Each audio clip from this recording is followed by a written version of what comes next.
Olá, muito bom dia. Seja bem-vindo ao programa Dialogando, aqui nos estúdios da TV Diário de Campos. É um prazer muito grande receber você nesta manhã chuvosa, mas que Deus também traga um coração pronto para ouvir a palavra e, a partir disso, aprender mais para a nossa vida e para aquilo que Deus espera de nós. Hoje o programa Dialogando vai tratar de um tema muito especial, um tema que faz parte do nosso contexto. Quem nunca ouviu falar aqui, ou onde você está, sobre o tema pós-modernidade? Será que existe mesmo? Será que esse tal mundo pós-moderno, isso é uma realidade ou é apenas alguma fixação na cabeça de alguns pensadores? Para isso, nós estamos recebendo aqui nesta manhã o pastor Flávio Chaves, que é formado em teologia, é mestre em ciência da religião, professor da Faculdade Batista do Estado do Rio de Janeiro e, com muito prazer, autor do livro O Caos da Pós-Modernidade. E com muita alegria recebemos o pastor Flávio Chaves aqui para falar um pouco sobre esse tema tão importante para a nossa sociedade. Pastor Flávio, seja muito bem-vindo aos estúdios da TV Diário de Campos, ao programa Dialogando. É um prazer muito grande receber o senhor e vamos logo falar sobre esse tema. Essa tal pós-modernidade, isso existe mesmo ou é invenção da cabeça dos filósofos? Bom dia, Alonso. Bom dia, telespectadores. É uma alegria estar aqui nesse programa que tem contribuído para a formação de pensamento e um assunto ele é polêmico e complexo. Há autores que se dividem entre pós-modernismo, outros dizem que apenas estamos vivendo num período moderno, mas ainda há outros que chamam de sociedade contemporânea, modernidade líquida. Então, os termos, eles são vários diante dos autores. Não dá para a gente definir aqui se existe ou não. Por quê? Porque os pensadores, alguns afirmam que sim, outros dizem que é a evolução da modernidade. O que nós podemos pensar acerca desse assunto? É estudar o fenômeno da pós-modernidade e sua repercussão social. Isso a gente pode fazer. Agora, trazer uma definição, dizer que existe ou não, isso os pensadores eles se dividem. Uns adotam o termo como se fosse esse período que nós estamos vivendo, fosse uma continuidade do modernismo. Outros apresentam uma ruptura, inaugurando uma nova era. Então, há uma diferenciação do ponto de vista de definição e também do ponto de vista de se é uma nova era ou não que nós estamos vivendo. Existe, o senhor falou uma coisa muito interessante, existem vários pensamentos, a respeito disso. E principalmente essa ideia de que a pós-modernidade nada mais é do que um fenômeno, Na verdade, não seria um marco histórico, como a modernidade, a Idade Média e tudo mais, mas seria um fenômeno, um mero fenômeno dentro da modernidade, Agora, do ponto de vista prático, nós ficamos lá até agora do mundo das ideias, Mas do ponto de vista prático, o senhor acha que há influência desse pensamento do ponto de vista social? Nós vemos, por exemplo, essa desintegração das famílias, nós vemos, por exemplo, o mal, as coisas erradas não sendo vistas mais como coisas tão erradas assim. O que é erro? Uma relativização? O senhor acha que isso é fruto desse fenômeno pós-moderno? Alguns autores apontam que sim. Um autor fala o seguinte, que progresso e caos são irmãos gêmeos. Eu acho interessante essa afirmação. Progresso e caos são irmãos gêmeos. O que ele sugere? Que nós estamos vivendo, ao mesmo tempo, um progresso, do ponto de vista sociológico, do ponto de vista tecnológico e do ponto de vista científico, há um progresso. Por exemplo, as descobertas de várias soluções para as enfermidades, técnicas para ajudar o ser humano a viver melhor, isso é benéfico. Nós não podemos descartar essas descobertas, essa importância no fenômeno, que eu vou chamar de fenômeno, segundo o que você colocou, no pós-modernismo. Por outro lado, o que se vê do ponto de vista psicológico e de estrutura é uma certa decadência. Por quê? Há um rompimento, alguns autores colocam um rompimento da era moderna, a partir do renascentismo, do ponto de vista filosófico, em que se eleva a questão do humano. Então, o ser humano, ele traz o renascentismo, traz o homem para o centro. Com isso, aumenta-se o quê? O individualismo. Então, se o humanismo, se o homem ele é o centro, então ele é a medida para todas as coisas. Então, com isso, o que aconteceu? Esse humano se elevou a tal ponto que houve um contraponto nessa ideia. Qual seria o contraponto? A ausência de referenciais e cada um dono da sua própria verdade. O que se perde aonde? Do ponto de vista das relações interpessoais. Nesse sentido, nós podemos analisar a perda na estrutura familiar, onde alguns autores eles apontam que esse fenômeno da pós-modernidade ele precisaria ser um diálogo conciliatório com as estruturas passadas.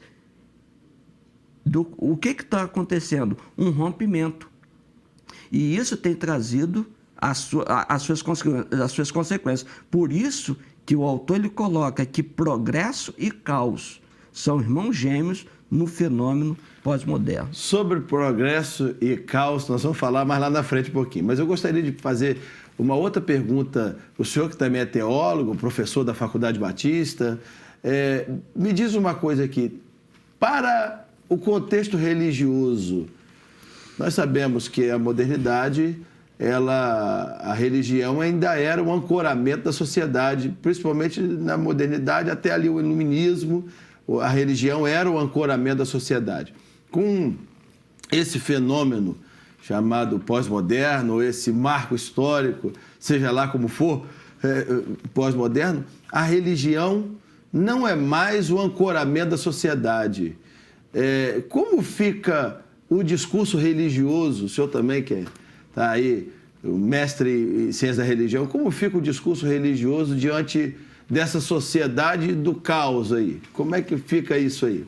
Nós precisamos retomar alguns marcos históricos. E um desses marcos é a Segunda Guerra Mundial. Por quê? Até tanto a Primeira e a Segunda Guerra Mundial, houve uma ruptura com muitas coisas. Por exemplo, até a Primeira e Segunda Guerra Mundial, o iluminismo ele surgiu como a solução para os problemas sociais e os problemas mundiais. Ou seja, olha, agora nós vamos resolver o problema do mundo. Todas as coisas serão resolvidas, todas as questões serão resolvidas pela razão. Ou seja, a paz nós vamos instaurar a paz mundial. Quando surge a questão da Segunda Guerra Mundial, houve uma perda da esperança quanto à razão. Em que contribuiu essa questão? Contribuiu para o fenômeno religioso. Por quê? Sem esperança, o homem ele começa a buscar novamente no sobrenatural, na espiritualidade, a esperança perdida com a razão. Do outro lado, o pós-modernismo, esse fenômeno, ele trouxe também um desencantamento com a religião. A gente precisa também pensar nisso. O que os cientistas da religião chamam de desencantamento da religião? É justamente a perda da esperança num elemento fundante, no absolutismo. em uma verdade absoluta. Agora, como conciliar esse diálogo? Por quê? O fenômeno pós-moderno, ele trouxe o quê? O relativismo, o pluralismo religioso, ou seja, não existe uma verdade central, não existe uma verdade fundante. Com isso, olha, junta a ausência de esperança perdida no iluminismo com um fenômeno pós-moderno em que não existe uma verdade absoluta, não existe uma verdade central. Então, o que acontece? Acontece o fenômeno religioso, uma busca de todas as religiões e, ao mesmo tempo, isso tem provocado uma perda de identidade religiosa em muitos grupos. O senhor conhece bem o que eu vou dizer aqui, o senhor é professor de Antigo Testamento, sabe bem o que eu vou dizer aqui. A Bíblia diz que o temor do Senhor é o princípio da sabedoria, mas os loucos desprezam a sabedoria e o conhecimento. Dentro desse contexto, todo que o senhor falou aí, existe um movimento também de resgate à questão religiosa do ponto de vista mais conservador, da ideia de trazer o conhecimento, junto dele o temor do Senhor. Porque, na verdade, a ciência cresceu debaixo dessa ideia, né? O conhecimento e o temor do Senhor. Newton e tantos outros que professavam a fé dentro desse contexto. E uma outra coisa que eu costumo brincar, pastor, porque o relativismo, esse tão comum dessa pós-modernidade, ele não se sustenta do ponto de vista lógico. O relativismo nunca pode se sustentar, porque ele mesmo se autodestrói. Só quer ver um exemplo? O relativismo é uma verdade, né? Como pregam os profetas aí do pós-modernismo.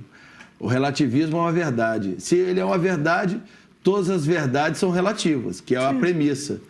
Então, o relativismo é relativo. Ou seja, ele mesmo se sustenta do ponto de vista conceitual, né? Então, nós vemos que ele não tem condições de se sustentar do ponto de vista da conceitualização dele mesmo, mesmo com esse fenômeno. E, na verdade, ninguém é relativista ao extremo, ninguém consegue. Em um determinado momento, ele tem valores e princípios que ele vai defender. Até isso, a própria ciência, ela, no final da história, ela não tem condições de ser totalmente isenta. O senhor sabe muito bem disso, eu sou um cientista do ponto de vista religioso. Toda a ciência, no final da história, ela não tem como se sustentar. Ele sempre quer trazer um absolutismo no final da ideia, né? Agora, a questão justamente sobre a questão do progresso e do caos. O senhor acha que o pós-modernismo ele trouxe problemas morais novos, pastor? Ele trouxe assim... O senhor falou que o avanço da tecnologia trouxe muitas coisas boas, mas também, por outro lado, deixou esse sentimento, essa decadência. Só acha que essa decadência é justamente porque houve um problema moral novo, surgiram novos problemas, ou os problemas são sempre os mesmos? O problema da humanidade é sempre o mesmo, essa carência de se encontrar, essa carência de si mesmo, essa carência do que é bom, do que é certo, ou isso trouxe coisas novas, problemas novos, essa pós-modernidade? Eu acho que a história ela é cíclica. Ela se repete. Por exemplo, o problema do assassinato, ele já estava presente lá em Gênesis 4, questão de Abel e Caim. Se você fizer a conta da proporção da humanidade naquele contexto, a violência ela estava grande demais. A grande questão que potencializou a visualização da violência, dos crimes e de tudo. Não há nada novo. Mas há uma potencialização. De que forma? A partir do individualismo. Porque nós estamos vivendo uma aldeia global. Não existe um centro único. A verdade global torna-se a verdade de um. Então, com o crescimento do individualismo e o humanismo potencializado, cada um ele vai potencializar esses problemas morais. Então, o que eu vejo é uma potencialização dos problemas morais, na defesa onde cada um defende a sua própria verdade, mediada pelo quê? Pela sociedade do espetáculo. Então, o fenômeno que nós estamos vivendo, ele potencializa, ele não traz nada de novo, porque os crimes, as barbáries, essas coisas todas, sempre existiram na história humana. Agora, nós estamos vivendo uma potencialização, porque nós estamos perdendo a visão social da humanidade. Estamos perdendo. Isso aí eu defendo, eu trago comigo um posicionamento pessoal, que nós estamos perdendo a visão social da humanização do indivíduo. Porque se nós estamos numa aldeia global, então a verdade ela não é um centro mais, como você diz, é relativo, e eu concordo com o seu posicionamento, e quando você faz essas afirmações, ora, você vive o seu mundo em uma visão global. Então, onde estão os referenciais? Então, você, em nome da sua verdade, você pode praticar os atos que você que queira. Isso é, do ponto de vista moral, há uma potencialização. Entende? Então, eu não vejo como eu vejo como uma potencialização e não como algo novo. Então, o que a gente precisa propor na sociedade no fenômeno pós-moderno, usando a sua linguagem? É a gente estudar e refletir as nossas estruturas. Ora, voltar, né? Voltar às ideias. Nós precisamos de um diálogo conciliatório. Eu defendo um diálogo conciliatório. Nós não podemos perder as estruturas. Não podemos. Não devemos. Com certeza. Né? Não devemos. Não devemos. Usou até uma expressão moral aí, né? Pastor, fale um pouquinho do livro Caos da Pós-Modernidade. Mostra aqui na câmera aqui, Caos da Pós-Modernidade, livro do pastor Flávio Chaves. Rapidamente, só para a gente encerrar aqui, o livro do senhor. Fala um pouco sobre o livro. Esse livro é uma crise que eu enfrentei, né? Fruto de crise. Sim. Quando eu me vi captado, né? Atraído pelo fenômeno pós-moderno. E aí eu comecei a fazer pergunta. Isso aí é tudo que se diz? E, por outro lado, com o estudo teológico que eu tenho. Então, eu fiz a pergunta: em que sentido a teologia seria útil nesse mundo pós-moderno? E aí eu faço um recorte, uma leitura do pós-modernismo, do fenômeno pós-moderno pela ótica do caos. Eu deixo a questão do progresso e trago a ideia do caos e faço um contraponto com a relevância da teologia. Pastor Flávio, muito obrigado pela sua presença nesta manhã com a gente, esclarecedora. E queremos agradecer de todo o coração a sua presença e esperamos outras vezes poder recebê-lo aqui em nossos estúdios, aqui no programa Dialogando. Estamos chegando ao final do nosso programa, queremos agradecer a você que nos assistiu, desejar a você um final de semana de paz, de bênção e que você possa, ancorado em Deus, seguir a sua vida e seus ideais. Deus te abençoe. Tchau.